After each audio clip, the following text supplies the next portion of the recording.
ಶುಭೋದಯ, ನಮಸ್ಕಾರ, welcome to Yoyo Kannada. ರಾಜ್ಯ ಸರ್ಕಾರ ಈಗ ಅಲ್ಪಸಂಖ್ಯಾತರ ಅಭಿವೃದ್ಧಿ ನಿಗಮದಿಂದ ಪಡೆದ ಸಾಲದ ಬಡ್ಡಿ ಮನ್ನಾ ಮಾಡಲು ಮುಂದಾಗಿರೋದು ಒಂದು ದೊಡ್ಡ ರಾಜಕೀಯ ಯುದ್ಧಕ್ಕೆ ಕಾರಣವಾಗಿದೆ.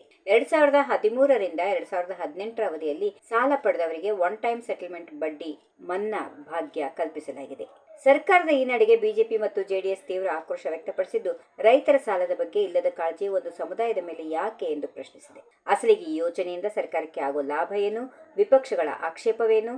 ಕಂಪ್ಲೀಟ್ ರಿಪೋರ್ಟ್ ಇಲ್ಲಿದೆ, ನೋಡೋಣ ಬನ್ನಿ. ರಾಜ್ಯ ಸರ್ಕಾರದ ಅಲ್ಪಸಂಖ್ಯಾತರ ಅಭಿವೃದ್ಧಿ ನಿಗಮದಿಂದ ಸಾಲ ಪಡೆದು ಸುಸ್ತಿದಾರರಾದವರಿಗೆ ಈಗ ಭರ್ಜರಿ ರಿಯಾಯಿತಿ ಸಿಕ್ಕಿದೆ. ಸುಮಾರು 1.94 ಲಕ್ಷ ಫಲಾನುಭವಿಗಳು ಪಡೆದಿರೋ 981 ಕೋಟಿ ರೂಪಾಯಿ ಸಾಲದ ಪೈಕಿ ಬಡ್ಡಿ ಹಣವನ್ನು ಸಂಪೂರ್ಣವಾಗಿ ಮನ್ನಾ ಮಾಡಲು ಸರ್ಕಾರ ಒನ್ ಟೈಮ್ ಸೆಟಲ್ಮೆಂಟ್ ಯೋಜನೆ ತಂದಿದೆ. ಕೇವಲ ಅಸಲು ಹಣವನ್ನ ಪಾವತಿಸಿದರೆ ಸಾಕು ಅನ್ನೋ ಈ ಆಫರ್ ಈಗ ರಾಜಕೀಯ ವಲಯದಲ್ಲಿ ಭಾರೀ ಬಿರುಗಾಳಿ ಬೀಸಿದೆ. ಸರ್ಕಾರದ ಈ ನಿರ್ಧಾರವನ್ನ ವಿರೋಧ ಪಕ್ಷಗಳಾದ ಬಿಜೆಪಿ ಮತ್ತು ಜೆಡಿಎಸ್ ತೀವ್ರವಾಗಿ ಖಂಡಿಸಿವೆ. ಕಡು ಸಂಕಷ್ಟದಲ್ಲಿರೋ ರೈತರ ಸಾಲದ ಮೇಲೆ ತೋರಿಸಿದ ಕಾಳಜಿಯನ್ನ ಕೇವಲ ಒಂದು ಸಮುದಾಯದ ಮೇಲೆ ತೋರಿಸ್ತಾ ಇರೋದು ತುಷ್ಟೀಕರಣದ ಪರಮಾವಧಿ ಎಂದು ವಿಪಕ್ಷಗಳು ಟೀಕಿಸಿವೆ. ಸಾಲ ಮನ್ನಾ ಹೆಸರಲ್ಲಿ ಸರ್ಕಾರ ಒಂದು ವರ್ಗದ ಓಲೈಕೆ ಮಾಡ್ತಾ ಇದೆ ಅನ್ನೋದು ವಿರೋಧ ಪಕ್ಷಗಳ ಪ್ರಬಲ ಆರೋಪವಾಗಿದೆ. ವಿಶೇಷ ಅಂದ್ರೆ ಈ ಯೋಜನೆಗೆ ಸ್ವತಃ ಹಣಕಾಸು ಇಲಾಖೆಯೇ ಆರಂಭದಲ್ಲಿ ವಿರೋಧ ವ್ಯಕ್ತಪಡಿಸಿತ್ತು ಎನ್ನಲಾಗಿದೆ.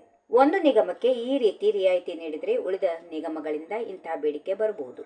ಇದು ಇಲಾಖೆಯ ಆತಂಕ. ಇದು ಡೊಮಿನೋ ಎಫೆಕ್ಟ್ನಂತೆ ರಾಜ್ಯದ ಬೊಕ್ಕಸಕ್ಕೆ ಭಾರಿ ಹೊರೆಯಾಗಬಹುದು ಎಂದು ಹಣಕಾಸು ಇಲಾಖೆ ಎಚ್ಚರಿಸಿದ್ರು. ಸರ್ಕಾರ ಮಾತ್ರ ತನ್ನ ನಿರ್ಧಾರಕ್ಕೆ ಬದ್ಧವಾಗಿದೆ. ಇತ್ತ ಅಲ್ಪಸಂಖ್ಯಾತರ ಅಭಿವೃದ್ಧಿ ನಿಗಮ ಮಾತ್ರ ತನ್ನ ನಿರ್ಧಾರವನ್ನ ಸಮರ್ಥಿಸಿಕೊಂಡಿದೆ. ಸಂಪೂರ್ಣ ಸಾಲ ವಸೂಲಾಗದೆ ಉಳಿಯೋದಕ್ಕಿಂತ ಬಡ್ಡಿ ರೂಪದ 14 ಕೋಟಿ ರೂಪಾಯಿ ಮನ್ನಾ ಮಾಡಿ ಅಸಲನ್ನ ವಸೂಲಿ ಮಾಡಿದ್ರೆ ಸುಮಾರು 150 ಕೋಟಿ ರೂಪಾಯಿಯನ್ನ ಹಿಂಪಡೆಯಬಹುದು ಅನ್ನೋದು ನಿಗಮದ ಲೆಕ್ಕಾಚಾರ. ಒಟ್ನಲ್ಲಿ ಬಜೆಟ್ ಅಧಿವೇಶನದ ಹೊತ್ತಲ್ಲಿ ಈ ಸಾಲ ಮನ್ನಾ ವಿಚಾರ ಸರ್ಕಾರ ಮತ್ತು ವಿಪಕ್ಷಗಳ ನಡುವೆ ದೊಡ್ಡ ಕಾದಾಟಕ್ಕೆ ವೇದಿಕೆಯನ್ನ ಸಿದ್ಧಪಡಿಸಿದೆ. If you like this video, ಬೇಗ ಲೈಕ್ ಮಾಡಿ, ಕಾಮೆಂಟ್ ಮಾಡಿ, ಶೇರ್ ಮಾಡಿ ಹಾಗೂ ಯೋಯೋ ಟಿವಿ ಕನ್ನಡವನ್ನು ಸಬ್ಸ್ಕ್ರೈಬ್ ಮಾಡಿ.